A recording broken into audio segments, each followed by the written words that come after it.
Hey everyone. So today we're going to be talking about 4 different types of turnings or cycles that happen in history.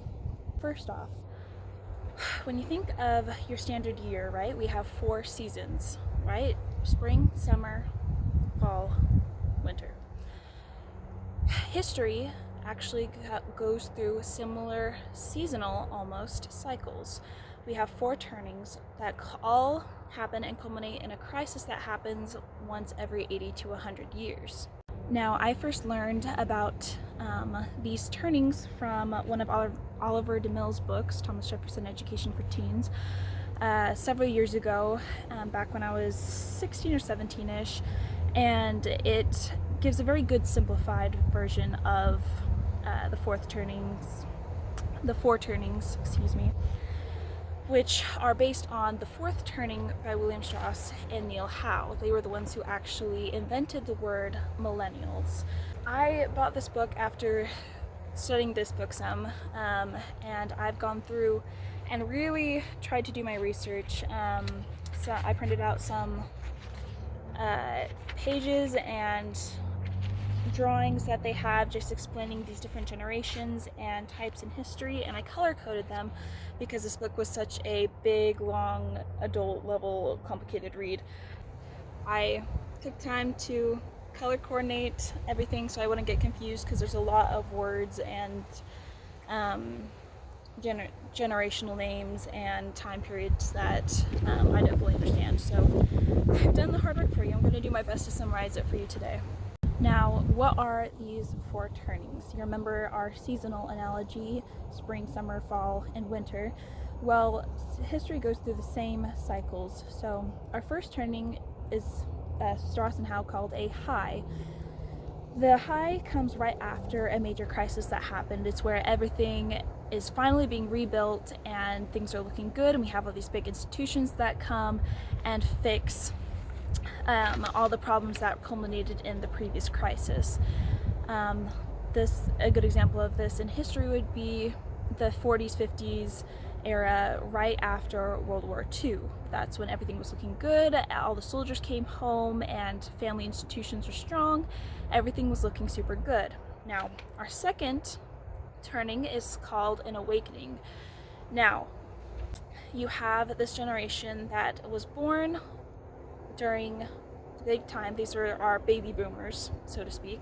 They grow up and they challenge the cultural norms of the previous, right? So a good example would be the 60s, right? Or back before that, the 20s. So you have these people who come up and they're a countercultural movement.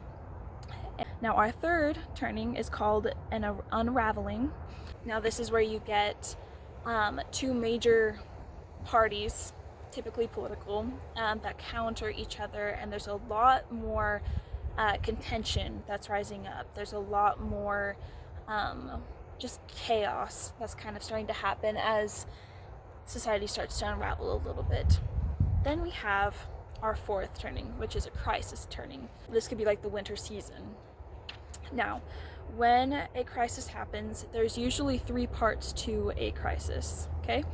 So first you have a wake-up crisis of some kind. That was Pearl Harbor in the previous turning. Most recently, it looks like it's been 9/11. So 9/11 was our wake-up crisis for this current 4th turning.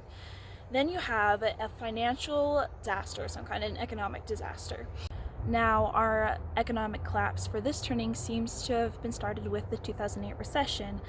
It didn't end with the end of the 2008 recession, though.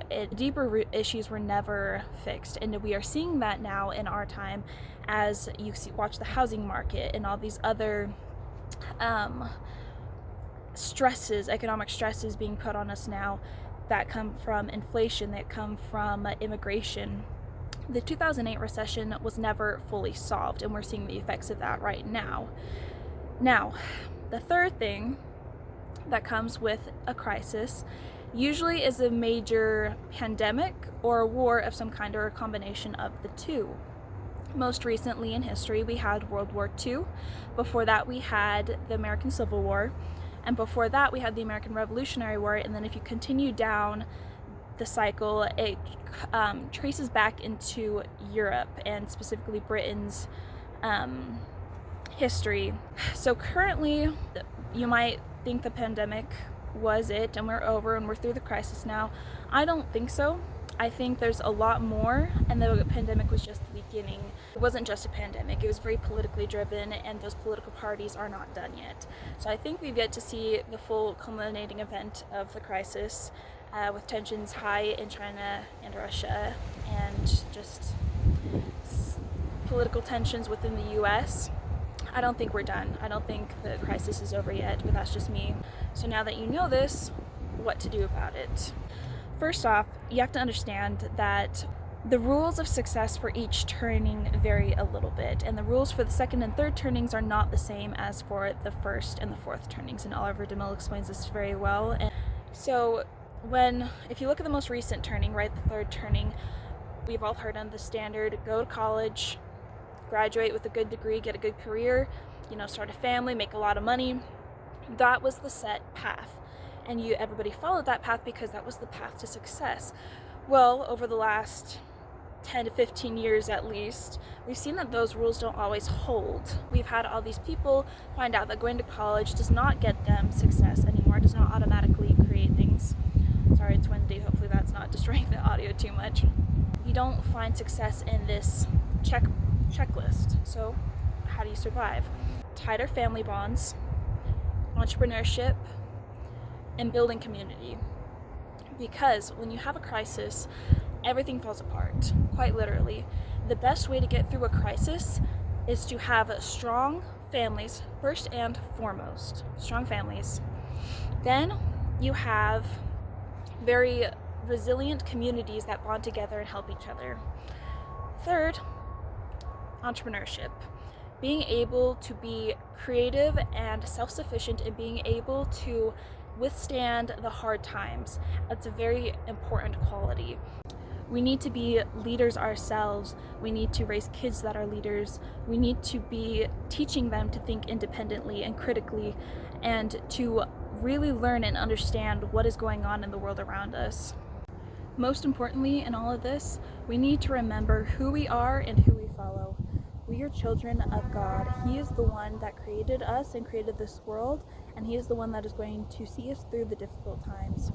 So as you go throughout your day and you see the chaos and the trouble in the world, please remember to pray and keep close to Him.